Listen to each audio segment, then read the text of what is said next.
Welcome to your go-to Detroit Pistons podcast, The Pistons Pulse, co-hosted by me, Bryce Simon of Motor City Hoops. And Omari for the second, Pistons beat writer for the Detroit Free Press. And of course, we're always blessed to be joined by our producer, Wes Davenport. If you are not listening to Wes and Blake Silverman I'm sorry, I have to stop. YouTube user says, I reserved a conference room just to watch this live without being interrupted at work. I'm ready.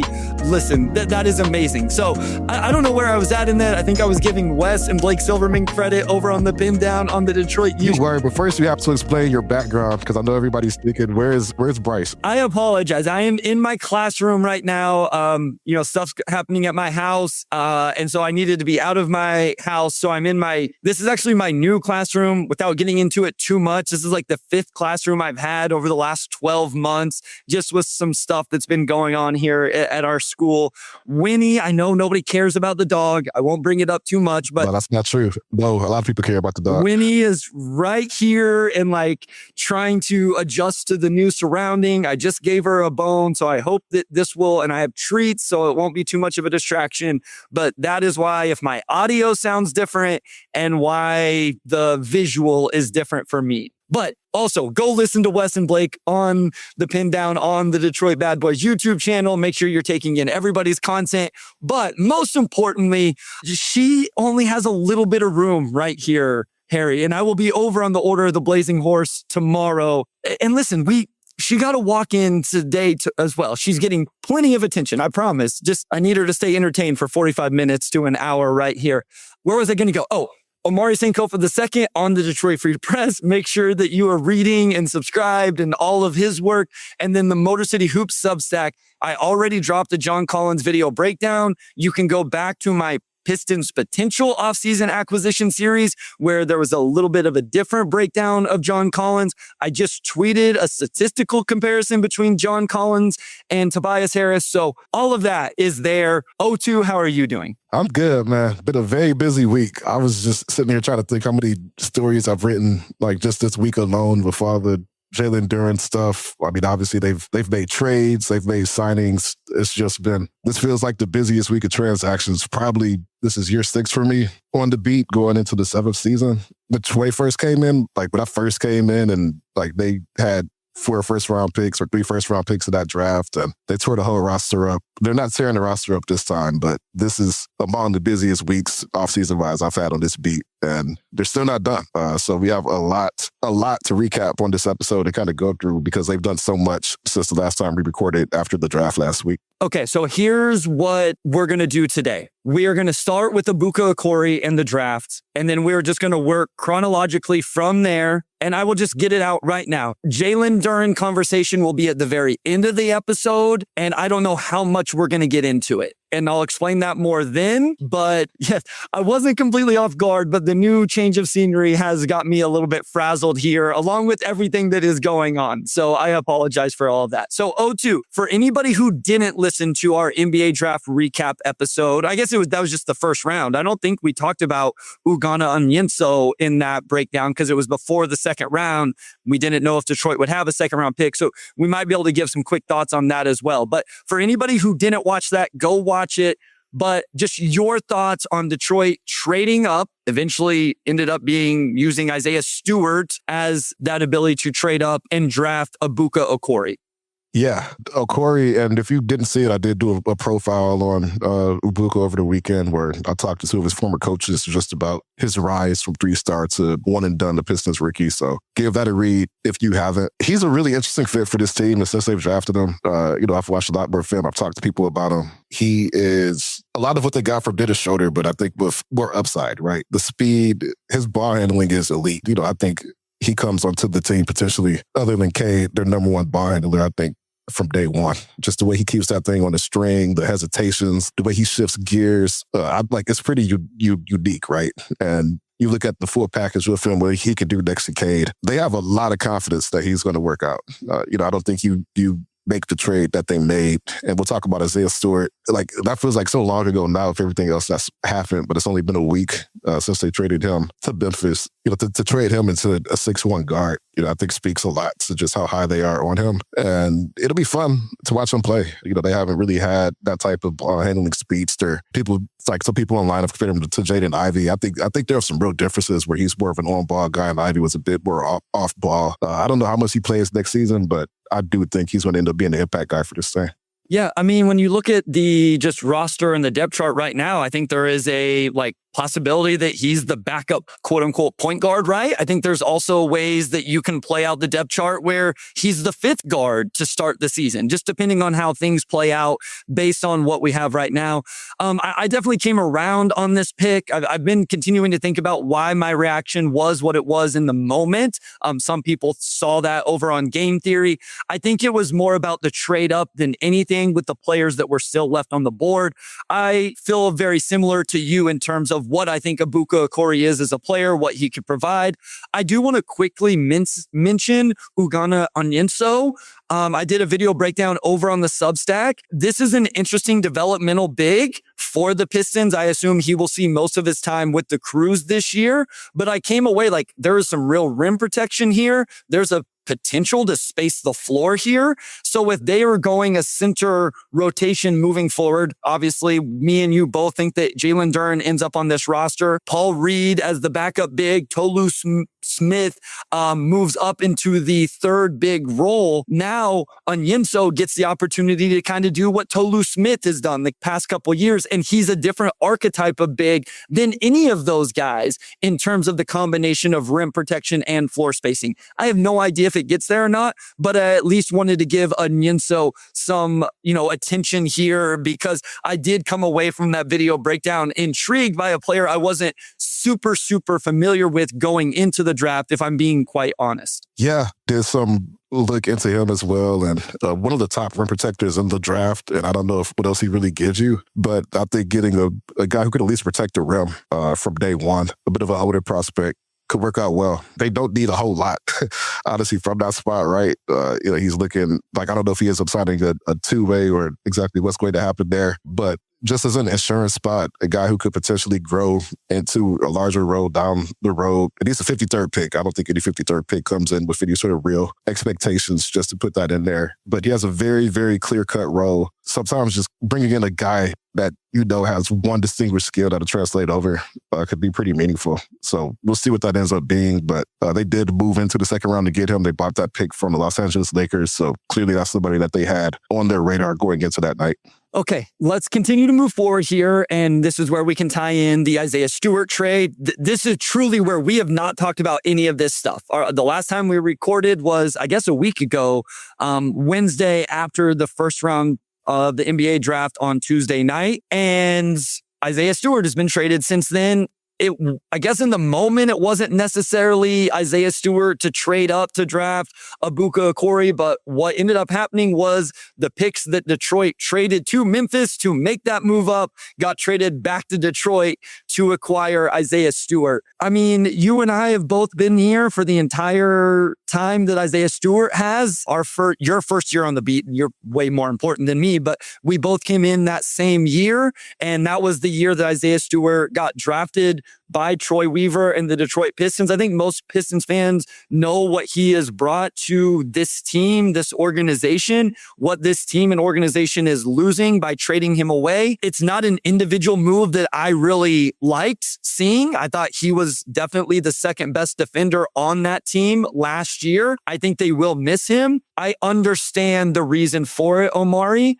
I know we don't have the Jalen Duren contract yet, but I assume that is partially in play here because you can only allocate so much of the cap to that center spot. Yeah, honestly, I feel like it fully hasn't hit me yet that Stu's not going to be on the roster next season and is not going to be in that locker room. Because like you said, I mean, Stu's been here as long as I've been here. I've never covered a Pistons team that didn't have Stu on it, except for those pandemic months leading into the draft where no basketball was even being played. So, yeah, pretty surreal. I thought coming against the offseason that there was a chance he would get traded. I did my trade tiers shortly after they were eliminated from the playoffs like a month ago, and I kind of put him, the same category as Karras and a couple other guys of, like, if they want to make things happen, you're probably just going to have to make a trade to open up room. I think there was just not a lot negotiable with that. And, with Stu, you're committing money to Duren likely here at some point. I don't know exactly when that standout's going to resolve, but as I've reported all week, the Pistons want Duren back. They've been upfront about that. But nobody on this roster gives you what Stu does. He was their best rim protector last year. He gave you a little bit of shooting, and I think John Collins does give you the shooting aspect. But just pure defense spirit of the team, put your body on the line. Stu really fit the mode of past bigs that Pistons fans love, like Bill Laimbeer and Rick Mahorn and those types of guys, right? The Ben Wallace comparisons were made from the jump. Personally, I didn't see it until he really started blocking shots this past season, and then it's like, okay, I see that comparison now. But long story short, that's a guy that really carved out a Pistons legacy. I think he was beloved by fans. He was from the beginning of this rebuild process, and saw it all the way through to them kind of breaking through that next level and winning 60 wins. Like, he's a significant part of that. And they're going to love him in Memphis. Like, if there's a city that's going to love Stu as much as Detroit, it's Memphis. Because, as somebody who lived there, covered the Grizzlies, that's also a wrestling city. And Stu is a wrestling heel to a T. Kind of like how Dylan Brooks is a wrestling show, like Stu is, except Stu actually go out there and wrestle too. The closest I heard to a WWE crowd at an NBA game was in Charlotte when he ran after Miles Bridges. So yeah, Detroit's going to miss Stu. That was sort of a table-setting trade for a lot of moves that have come after. We'll see what it looks like at the end of the summer, sort of just how that front court shakes up. But yeah, I think they're going to miss Stu. I think fans are going to miss Stu. And it definitely puts pressure on Duren and then also Paul Reed, who's the clear backup center now, to come in and sustain that rim protection they had last season. So that's what I wanted to ask. Like, this is my big thing with Stu now is, how do you feel about the center rotation? And I know we don't want to fully get into the John Collins acquisition just yet. I've seen it in the chat. I brought it up multiple times as well, that one reason why I did like the idea of John Collins is I think there is some small ball five, some center minutes from him that he can provide this team. But I think my biggest thing here is this is putting a lot of faith in Paul Reed as the backup big, like truly for 82 games. And here's what we know about the backup big. That player is going to start a lot of games as well. And so that's one thing even if Jalen Duren plays 65 games, that's 17 games now where Paul Reed is your starter and Tolu Smith is the backup. And so I guess I'm just curious. I'm a little bit nervous about how this is going to play out. Again, whenever you're going to commit what it sounds like they're going to commit to Jalen Duren, I understand the idea of trying to, limit your investments at the rest of the rotation. But do you have any concerns at all in terms of just this room overall at the five? Yeah. First, really quickly, Divine Ambitious says, going to Memphis soon. What are some things you can do there? I'm only going to shout out my favorite restaurant in Memphis, Payne's Barbecue. It looks like an old gas station. It's like just this old white building. You may question if it's actually a barbecue restaurant, but you walk inside, the smell of the pulled pork hits you immediately. And they have, I don't even crave pulled pork. I just crave Payne's pulled pork. I've not had a pulled pork sandwich. That was the Payne's pulled pork sandwich since I left Memphis. So just go to Payne's Barbecue, get some beans, get some coleslaw. It's going to be really, really good. But I think you have to question this front court defensively until they show it. And Duren did make big strides last season. They don't have the number 2 NBA defense and the number 1 rim defense if Duren's not doing his part as the starting center. So you have to give him credit there. And Paul Reed also is one of the most disruptive players in the league as far as just pure deflections, blocks, steals.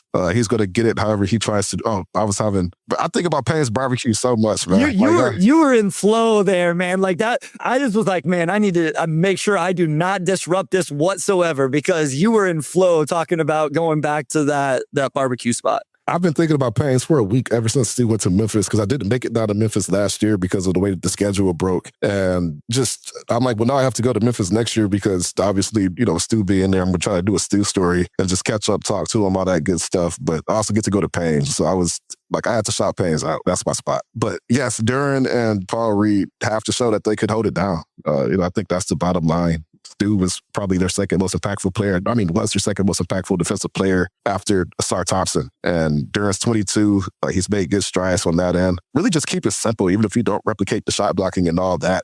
Just keep taking strides in that right direction. And I think they can survive. But there's only so many guys who are on Stu's level. So even with that, you're probably losing something because Duren and Paul Reed are also just different players. I don't know if Duren has the switchability, and Paul Reed is just on the smaller end for a center, so there are just some matchups that just don't favor him as much as productive as he is. So with Tolu and then the rookie they just drafted, I'm curious if that just ends up being a rotation or if they still get some more help there. John Collins can play some small ball 5 too, so they have that option. They have to prove that they can do it, and I think when you lose Stu, that's just the bottom line. You got to show it. We have all offseason to really, really talk about this. So I want to keep us moving here. We're going to go to break. And then whenever we come back, we will talk about one of the first non-draft additions to the offseason in Oklahoma City Thunder off-ball guard wing Isaiah Joe. And we will talk about his game and what he could bring the Detroit Pistons right after this.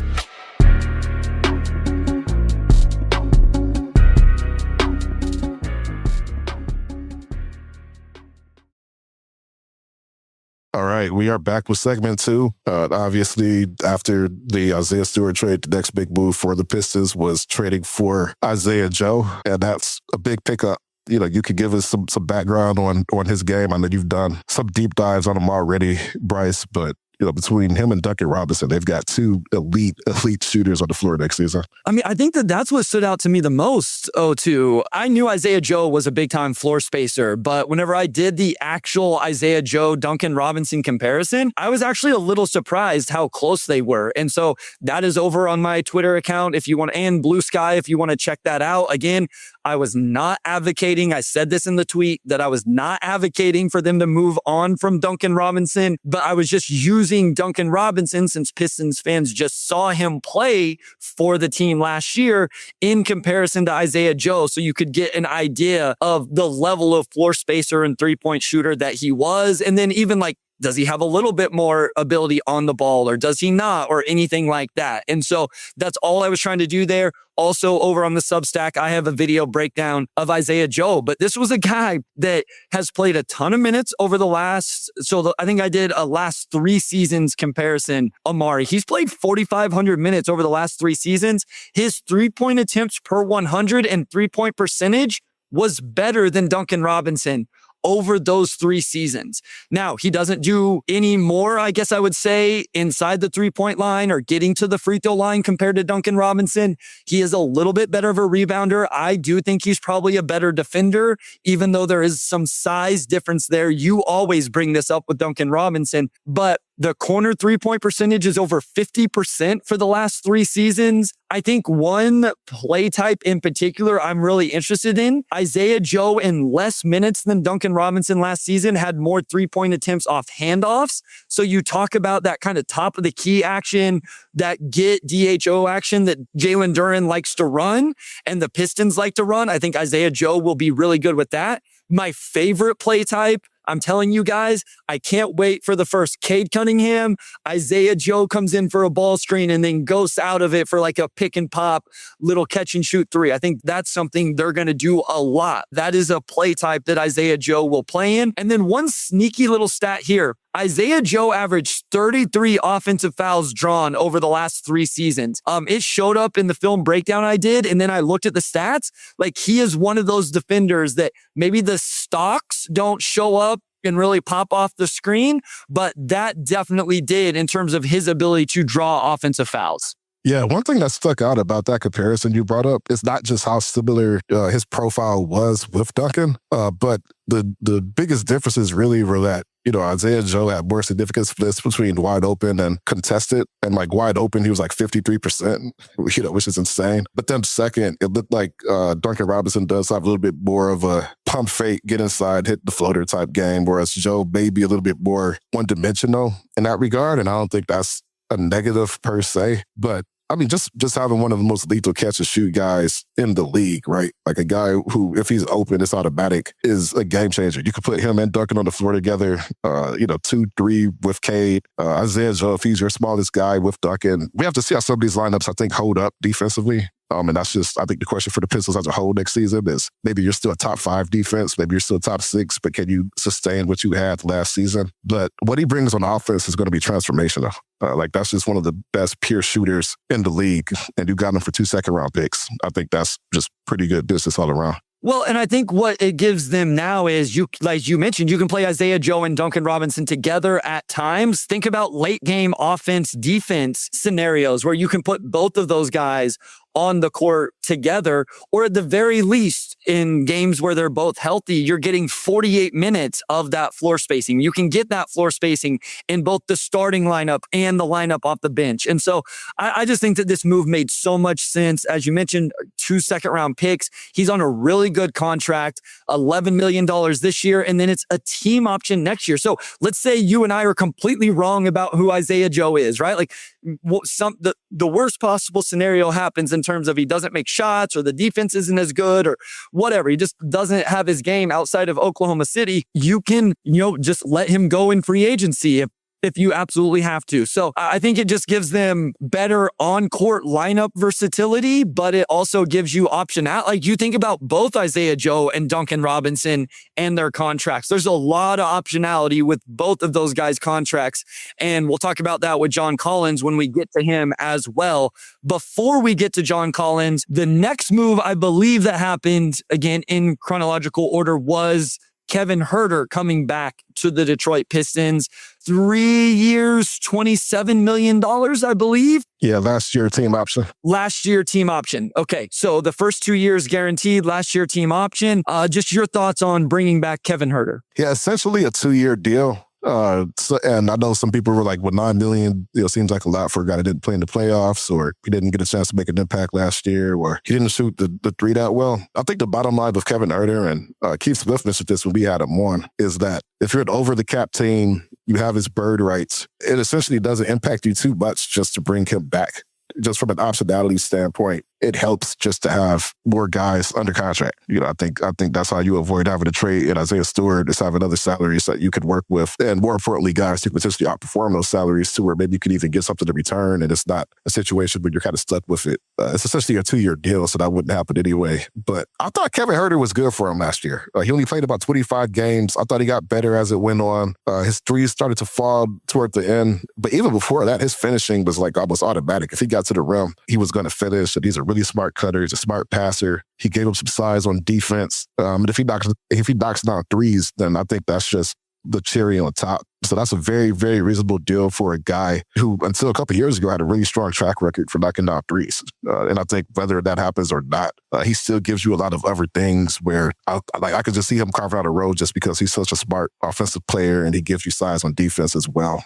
So I know when I first broke, I tweeted, like, not surprising. So people were like, well, he didn't play a lot. I know he was hurt in the playoffs. He had a adductor injury, but that's a really high upside signing. I think Kevin Huerter has a very strong chance of playing that contract, especially if he could knock down some more shots for three. I will say my initial reaction was that was more than I thought Kevin Huerter would get this offseason. In general, I don't mind the Pistons bringing Huerter back.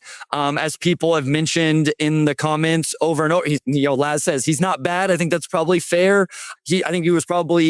I think defensively, there was some intriguing stuff there. If the jumper can, I think that's what it comes down to. Like, ultimately, can he find the 3-point jumper consistency that then all of the other stuff truly adds value, because he is a bigger wing and he can do some stuff with off-ball cuts, getting to the rim, those type of things. And the defense is there and can be a part of, the defensive identity that Detroit has, right? He's not a negative defensively. And so I think all of that is great if Huerter is able to knock down shots. It just was a little bit more than what I thought. I don't even know if that's what it needed to be. Maybe I'm wrong. Maybe there was more of a market for Kevin Huerter. Ultimately, I don't know that it probably matters, Omari, unless this keeps them from something in regards to, oh, well, we can't do this because we're over the tax. Or I think they are hard capped at the first apron now, probably a couple different times, to be honest. If we can't do this deal because we're up against the first apron and all of that. And it's kind of hard to figure out what those numbers exactly are right now till we get the Jalen Duren and all of that and what the first year numbers are, all of those things. But in general, I thought it was higher than what I thought it needed to be. I don't think it's like egregious or here's what I will say. So Robbie brings up an interesting point. Kennard, THJ both got $6.5 million per year. Not that much different than Huerter. I will just say, I think I would rather have both of those guys than Kevin Huerter. That's what I would say. So that's where, for me, I think think it is a little bit of an overpay. I don't think it's a deal that ends up hurting the Detroit Pistons long-term or something like that, especially with the team option on the end of it. That's expiring $9 million next year. So I think it's fine. It was just more than I thought it was going to be, O2. Yeah, and I think that's fair. And then also like Landry Shamet, I think signed like 424 or something like that, around $6 billion a year to go back to the New York Knicks. Like I understand that, yeah, just from a value standpoint, I think you can quibble and say, well, maybe they could have did this or they could have did that. I think one difference is that it's only a 2-year deal for the Pistons, and this front office has been very focused on flexibility, shorter deals, having expiring so that you maintain that optionality. So yeah, 3 years, 27, really is 2 years, 18. And it's kind of like Harris, like his deal's now an expiring deal, right? Where, you're just not binding yourself to something longer than you need to. And maybe you pay more of a premium up front, a la John Collins, who's getting more than the MLE, but the last 2 years are not guaranteed. You pay a little bit more just to maintain that year-to-year optionality. So, yeah, I mean, if Kevin Huerter is the Kevin Huerter we saw 3 years ago, he's better than those guys, right? If it's the Kevin Huerter we saw last season, maybe it's a bit more debatable. But it all falls under the threshold where it's like, this is going to really hurt the Pistons down the road. It's just not. It's not enough money to really meet where they need to be concerned about being stuck or anything like that. Yeah, and we've talked about this often. It may not be. Maybe it is. Maybe it is the final $9 million you need to go get a $40 million player or something like that, right? Like if you look at the Pistons cap sheet right now, you have Cade at $50 million. Again, we'll see what the Jalen Duren number comes in at. Then you have John Collins at 16 or 17, Duncan Robinson at 16, LeVert is still on this team at 15, Isaiah Joe at 11. Asar Thompson eventually is going to get a different deal, and I don't think you want to include him in a trade anyway. And then you have a $9 million run. Like maybe it's the difference between, hey, we can put Kevin Huerter in a deal at $9 million, and it doesn't have to be Ron Holland at $9 million, right? To make the money work. So I think that is always an aspect of this that is important, as long as it doesn't hurt you when it comes to the tax or the aprons or whatever. Like my feeling would be they would probably want to stay under the tax one more year, if at all possible, because if you can do that one more year, it's, then you avoid when the repeater tax starts kicking in and all of that. Okay. Go ahead. One more thing, and then we're going to go to break and get to the rest of it. And I was just going to say, the second apron is kind of the boogeyman that hovers over everything the Pistons do, because that's the real squeeze, right? So yes. It's boots. So that's also what they're keeping in mind is once you get to that point to where you are looking at that second apron, and like, for example, the Knicks just lost Mitchell Robinson because of the second apron. The Cavs just lost Dean Ray because of the second apron. You end up losing guys because you lose a lot of optionality when you get there. So the Pistons don't have to worry about that yet, but that is something that's just kind of hanging over everything they do as they sign guys to big money. Okay, let's go to break. When we come back, we will talk about probably the player everybody was most interested in us talking about with the truly newest addition to the Detroit Pistons today, John Collins.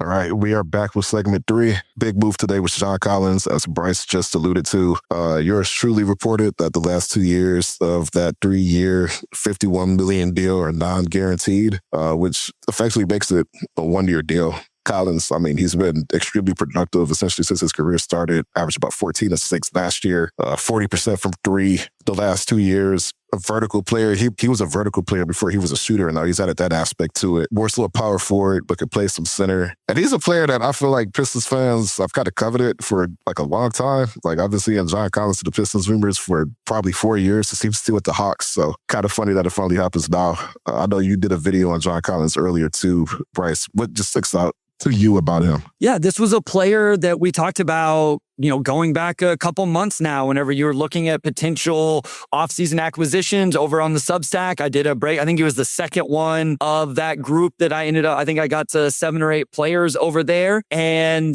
I find it very interesting, O2, because what we've talked about in terms of him being able to play some small ball 5. So I think that gives them some more flexibility and versatility in regards to lineups and all of that. I was really interested whenever I did the John Collins versus Tobias Harris statistical breakdown. That's over on Twitter, on Blue Sky as well. A lot of similarities between these guys. The biggest thing that surprised me, O2, John Collins just as good, if not better, rebounder. So I think that's really important here, especially on the offensive boards. Tobias has been super impactful and important for this team on the defensive boards, but Collins is able to do that along with being just, better on the offensive boards, to be quite frank, over the last 2 seasons.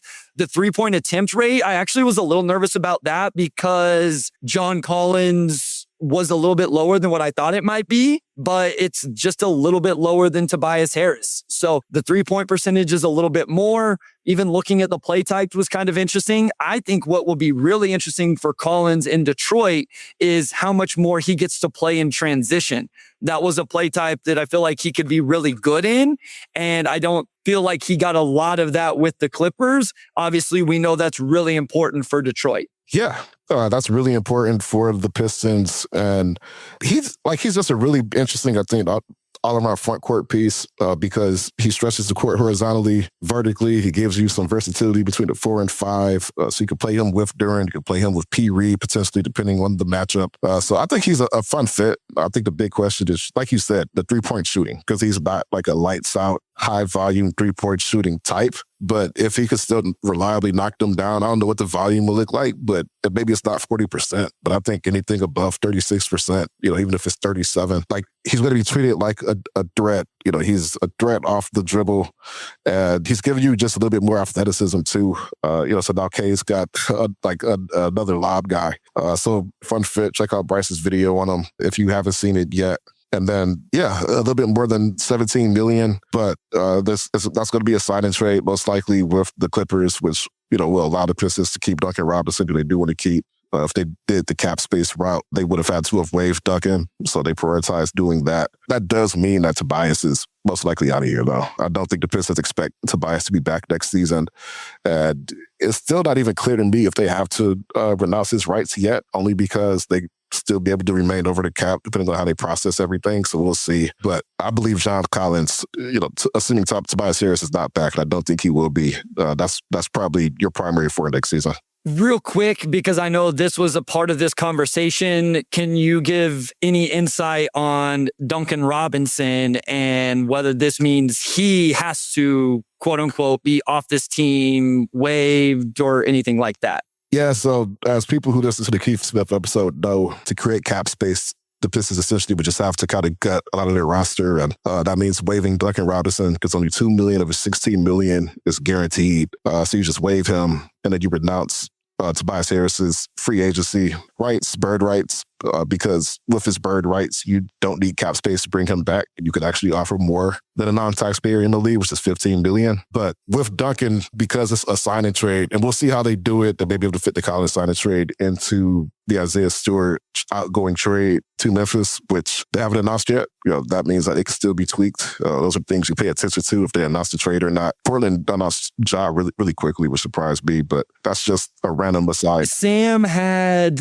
the reason that happened was something to do with Ja Morant's trade kicker or something like that. There was something to do with Morant and having played 6 years and not 7 yet, or 7 and not 8, or there was some sort of money cap aspect to that. And that's why that deal needed to get done when it did and actually go all the way through before the start of the year. I can't fully explain it, but Sam explained it over on Game Theory as to why that went down that way. Yeah, I was going to say, I feel like every offseason I become 15% smarter about the cap. And then I realized that there's 15% of the cap that I had no clue about until I had to learn about it. So you break even every single year? So you break even every single year. You essentially just stay put. But because they traded Stu, that opened up enough room for them to bring in John Collins and also potentially keep Duncan Robinson and not have to waive him. They fully expect Duncan to be on the roster next season. They did these moves with the intention of Duncan staying on the roster next season, and I think they're pretty happy about the likelihood, I really should say, of having Duncan and Isaiah Joe anchoring the spacing for 48 minutes. I do want to point out that when looking at Collins versus Tobias Harris, a couple play types that are very different and they are on the ball type play type. So pick and roll handler, John Collins was first percentile in frequency. Tobias Harris was 20th percentile in frequency. So it's not like Tobias Harris was super high, but first percentile is obviously very low. And then isolation, John Collins was 11th percentile. Tobias Harris was 52nd percentile. So when you do look at some of the things that the Pistons may be losing here with Tobias Harris that maybe John Collins doesn't provide, I think it is important to bring that up. I think you or maybe the chat brought up the assists and the creation. Tobias Harris does have a higher assist percentage and a lower turnover percentage than what John Collins has as well. So I do think it's at least fair to bring up, especially when we talk about a team that after last year, we talked about, hey, we need more creation on this team. They've done that with Ibuka Okori, but they haven't really done that with anybody else, right? And even with this, where you kind of are essentially trading Tobias Harris to bring in John Collins, while I agree with the move in general, you are losing a little bit of that on-ball ability. Yeah, you are. Like Tobias and John Collins are both power forwards, but I've always seen John Collins as more of a big leaning power forward, whereas Tobias, I think, is just more of a pure four. Like, again, like you don't see a lot of power forwards that have John Collins just bounce ability just to rise in the paint and finish over people. And he's not much of a playmaker. He's more of a play finisher. So they've addressed the shooting aspect of the offseason. They haven't really addressed the ball handling outside of drafting Ibuka Okori. So I am curious to see if there's at least one more move waiting in the wings here, either to get more substantial ball handling help or maybe just address from a depth standpoint another guy who can have the ball in his hands. Because as the roster stands, and especially with the rumors regarding Marcus Sasser, I think Mark Stein's been on that, him potentially going to Dallas. And we can touch on that too, because I know people have had questions about Sasser throughout this whole thing.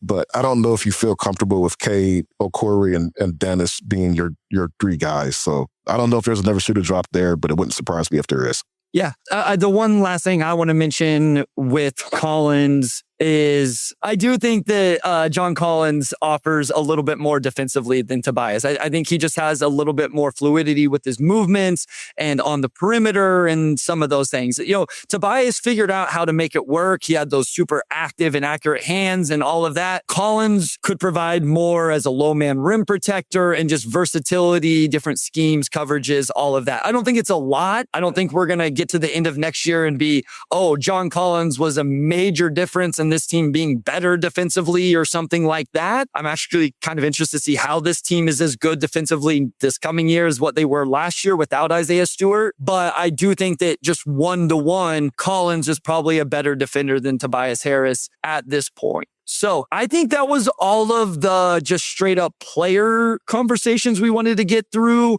You touched on the Tobias Harris stuff. Is there anything with that or Duncan Robinson before we get to Sasser? And then I think we'll probably finish up here with Jalen Duren. Yeah, just some of the stuff on Tobias. It's not always just money. Like sometimes it's role as well. And yeah, I mean, like I think there was a report, it might have been from Sam Amick, I forget exactly who it was, that Tobias is beating with 5 teams or so. Like Tobias could still play. I think if you're the Pistons, you had to have a game plan beyond Tobias just because Tobias turns 34 and like that's probably not your long-term option. Not that John Collins is, but it's not always about money. Sometimes it's just about role and what you feel you could do as a player. And Tobias is another guy that has a Pistons legacy. Like I talked about Isaiah Stewart earlier, but Tobias initially came here back in 2016 from Orlando, and he really became like a consistent shooter, consistent starter in Detroit, was traded for Blake Griffin, and then came back. It was part of a different era. I read about him in the playoffs, but if this is it for Tobias, yeah, I mean, I think he's right there with Isaiah Stewart as far as his impact of this current era. And it was also just great covering Tobias. You could ask Tobias anything, and he's guaranteed to give you the most thorough possible answer he could give. Like, you could ask him, how's it going? He's going to give you 4 paragraphs. Tobias is awesome. So whenever we look back 5 years from now, hopefully where this team is, where everybody wants it to go, I think you have to look back and remember Tobias Harris is part of the reason it turned around, right? They went from the last really bad year to starting to build it out forward, and he was absolutely a part of that. Anything on Duncan Robinson, Marcus Sasser before we get into the Jalen Duren stuff just for a little bit? Yeah, nothing big on Marcus Sasser. I think I've kind of hinted that I could see him being moved this summer, and that's not official yet. Sasser, another guy who's just been great for this team. I feel like he's really delivered when he's been given the opportunity, could really shoot it. And I think that's just really more of opportunity. Again, we saw how last season went down. Dennis came in and kind of took that next backup guard spot. And I just don't know how many guards they have room for on this team. And he's a Texas guy.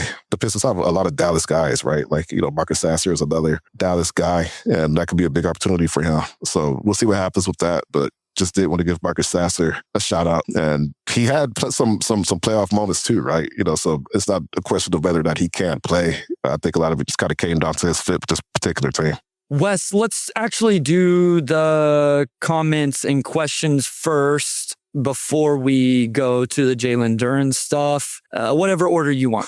So from YouTube user, what do you think mostly likely happens with Karras? I don't think he makes much more sense on the roster as it stands. This plays right into the guard stuff that you're talking about. I mean, I have my own little kind of Pistons depth chart and cap sheet and all of that. I can't get Caris LeVert into the 2 deep right now unless Abuka Okori is not going to be part of that. I do wonder if they find a way to move Caris LeVert, if you can find a trade exception or cap space. There's not going to be a whole lot of that left here moving forward. I don't even know how much is left at this point, but your thoughts on kind of what goes on with Caris LeVert here moving forward? Yeah, I mean, they've got a pretty deep wing room with the additions of Collins, Isaiah Joe, obviously keeping Duncan Robinson going into next season. I don't know if Caris gets traded, and I don't want to speculate. I still think there's always need for big wings who could shoot and score, and Caris does that. I think I've probably been higher on Caris' fit with the team than maybe a lot of people. I thought he was solid last season. I thought they had a need for what he brought, and I still think they have a need for a guy who can provide some ball handling and some size and shooting next season too. So I don't think the additions mean that you don't need Caris anymore. Like, you do as many of those guys as you can get. So we'll see what happens, but that's how I personally feel about it. I don't think you look at the roster and say, there's no need for Caris, because you always have guys for that skill set. Okay, Wes, what do we got next? Omari, now that Detroit has added their starting power forward, do you think it's possible they turn their attention back to wings like Trey Murphy III or Tyler Hero? Seems like they need to consolidate some of these guards. Yeah, I don't know unless they need to consolidate. If there's a team that has to consolidate, it's the Oklahoma City Thunder. They actually had more guards than they could play, and that's why they got Isaiah Joe for 2. They had more guards than they could roster, to be completely fair. They legitimately had to move 2 guys to then bring in Adai Mara and Bennett Sturts. Yeah, I mean, they literally had no other choice. But the Pistons do have a lot of guards. I don't think that's inherently a problem that you have to resolve. Whether they still go get Trey Murphy III or Tyler Hero. I think part of that's up to the Pelicans and Milwaukee, right? It seems like Milwaukee's weighed the possibility of keeping Tyler Hero. He's a Milwaukee native. I mean, they don't have to move him. He's still got another year left on his deal, so they could conceivably make a decision at the deadline. The price for Trey Murphy has just consistently been pretty high. I don't know if he's the guy that the Pistons want to go all the way in on. But the door's still open for those guys. I don't think the offseason's over. I don't think it's impossible to end up with them. I just don't know if they're going to be at the price that the Pistons are willing to pay. But I don't think they have to do something with their guard rotation. I think as the guard rotation stands, if you have more guys that you could play, that's better than not having enough guys. So to me, I think you have to work out the Jalen Duren situation before you make that move. You have to know what number Jalen Duren is going to be on. I also assume that they haven't spent too much time in the Asar Thompson extension right now because of everything else that is going on. But having Jalen Duren locked in or not or whatever, because if you end up having to lose Jalen Duren in a sign and trade or something, or you get him at a certain number or a number lower or whatever, that's going to dictate who that number 2 option is and how much your cap sheet can take in regards to what they are making. So I just don't think that they can make that move until they know exactly what's going on with Jalen Duren and maybe even a little bit of insight, and maybe they already have this, into what the Asar Thompson number is going to be as well. Wes, what do we got next? From Ryan, does Danis become the starter next to Cade at the guard spot this year? I will say for me, this is who I would have as the starter next to Cade because I think he is the best combination of the options of an ability to play off the ball. He shot well from catch and shoot, and as well as the ability to play on ball with the ball in his hands and defense. I just think he's the best combination of the options the Pistons currently have. Yeah, I think you need some ball handling coming off of the bench. And I mean, you could stagger Cade and Danis. You don't have to bring Danis off the bench for that to happen. I don't see that happening yet. Like, I still think if you want to go to next season with Duncan as your starter, it is Cade, Duncan, Asar, Collins, and Duren. That works. So we'll see. Like, I kind of want to see the offseason settle before we really get into sort of the depth chart stuff. But whether Danis starts or comes off of the bench, I think he's going to be a big part of the rotation regardless Danis is. So I don't know if that means he starts, but he's going to be a core rotation guy like he was last year. All right, Wes, what do we got next? If time, any insight to view on Holland? Seems like they want to give him an opportunity to step up. 0-2, this is, I think, more directed for you. Yeah, I mean, I still think they're high on Ron going into year 3. I don't think, you take a guy 5 overall with those tools. I don't think you bail after year 2 unless it's a deal where it just would not make sense otherwise not to, right? But he was probably their second best perimeter guy after Asar. Being able to stick one of Asar or Ron on like the primary ball handler at all times was a big part of their defense. And Ron's a good overall player. I thought he made defensive strides last season. He's one of the leading wings in the NBA as far as steals and deflections, and he really fits this team well. He's just a jumper away from being a 30-minute a night guy. And what he did something of like his last 6 for 17 or like 6 for, he shot pretty well from 3 like the last weeks of the season. I forget what the exact numbers were, but if he becomes at least a 36% shooter, then like that's a really, really good player. The organization still believes in Ron. He's got to get better on offense, but he's shown signs that he can. All right. So up next from Robbie, any whispers on Isaac Bunga? I kind of keep forgetting about this. I've done a little bit of research into the stats, but I don't have a whole lot of insight here, 0-2, and even to like necessarily to speak super great on who he is as a player. And then I don't know what you have in terms of like a contract situation on the roster. Yeah, I don't have anything. I know there was a report, I think, from Eurohoops back in April that he'll be joining the Pistons this summer. I don't have any updates right now, but if and when I do, you will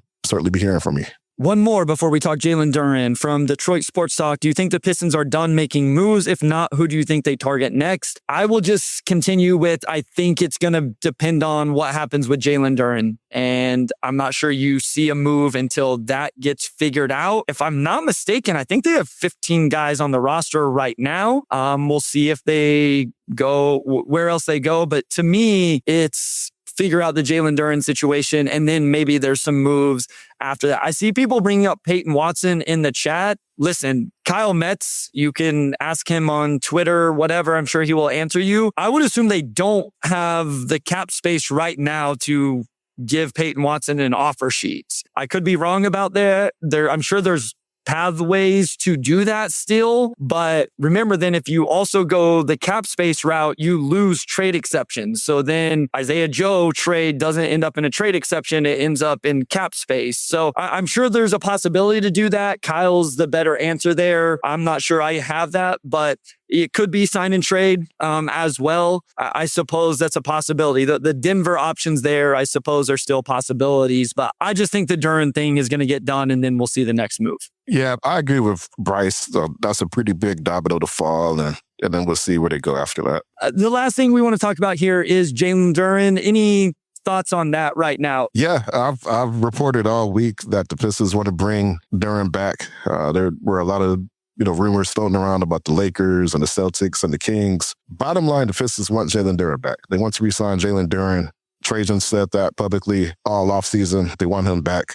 That hasn't changed. We'll see when the standoff ends. We'll see what the number ends up being. But they want Jalen Duren back. They do not want to sign and trade him. I wish I had a crystal ball. I wish I could forecast what that final contract offer will look like and when it resolves. But the Pistons want him back. So that has not changed. Yeah, listen, I've kind of said I'll just wait until we see what actually happens, what the contract ends up being or whatever. I understand the play that Jalen Duren and his side is trying to make.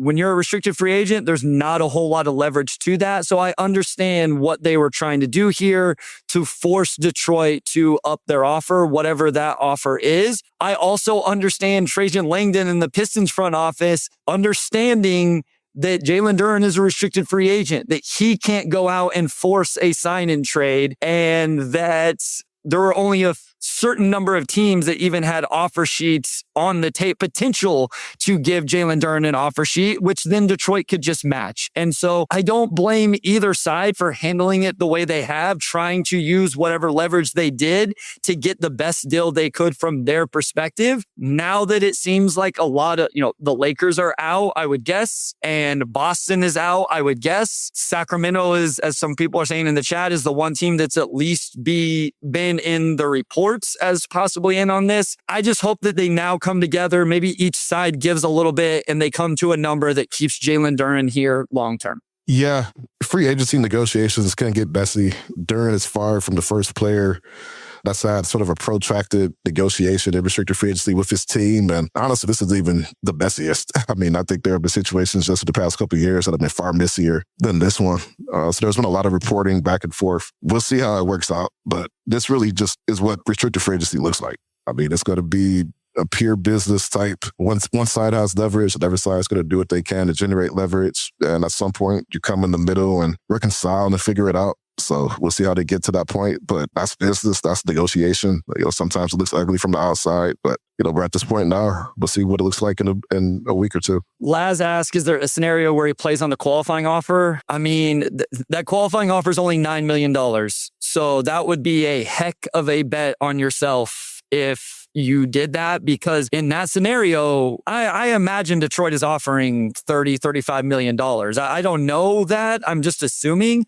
So I think you're turning down $20+ million this year, at least, probably more. And the other thing is, even if Detroit, let's say they're at 35 million and they're offering 5 years, that's what, 35, 70, that's 175. 175. That's a lot of guaranteed money, Omari, where we know things can change quick in the NBA. A bad season, an injury, anything like that. I just think that would be a really tough decision for Jalen Duren to make. This isn't some of what we saw last year. Who were the two guys that played on the qualifying last year? Cam Thomas and Quentin Grimes, I believe. Quentin Grimes. Grimes just got the non-tax MLE essentially, right? Like there wasn't $30+ million a year for 4 or 5 years, I would guess, on the table for Quentin Grimes, or he would have taken that deal. And same thing for Cam Thomas. So yeah, I understand it, but that would be really, really tough for Jalen Duren whenever it's this amount of money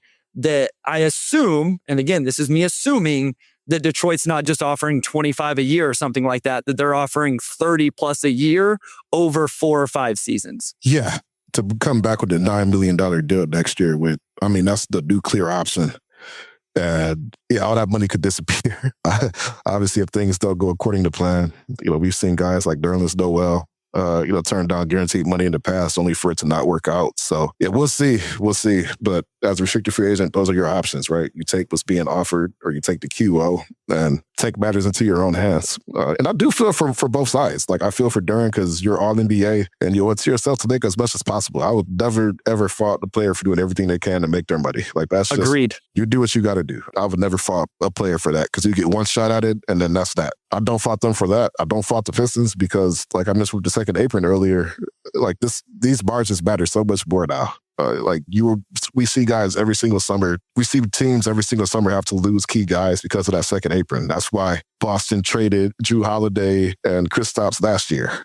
That's why Mitchell Robinson just left the New York Knicks. So on some level, they're being proactive now to try to keep their cap reasonable so that they can make some of those tough decisions later on. Because Asar Thompson is accessible eligible as well. So if you're not paying him this summer, you're paying him next summer. Then the year after that is potentially Ron Holland. And then 2 years after that is potentially Ibuka Okori, right? So it's just this revolving door of guys who are going to have to get paid. I don't blame either side. like negotiations get messy, stuff gets reported. It probably looks more chaotic from the outside than it actually is. But everybody's doing what's best for them. This plays out every year between players and teams, always has. That's just part of the NBA, the business side. And this is probably the 8th time I've said this in the last 10 minutes, but we will see what happens. All right. I think we got through everything here that we've seen so far in the offseason. Any final thoughts on any moves the Pistons have made, the draft, free agency, trades, or anything moving forward? You and I will both be in Vegas essentially a week from today, right? Yeah, just over a week. Yeah.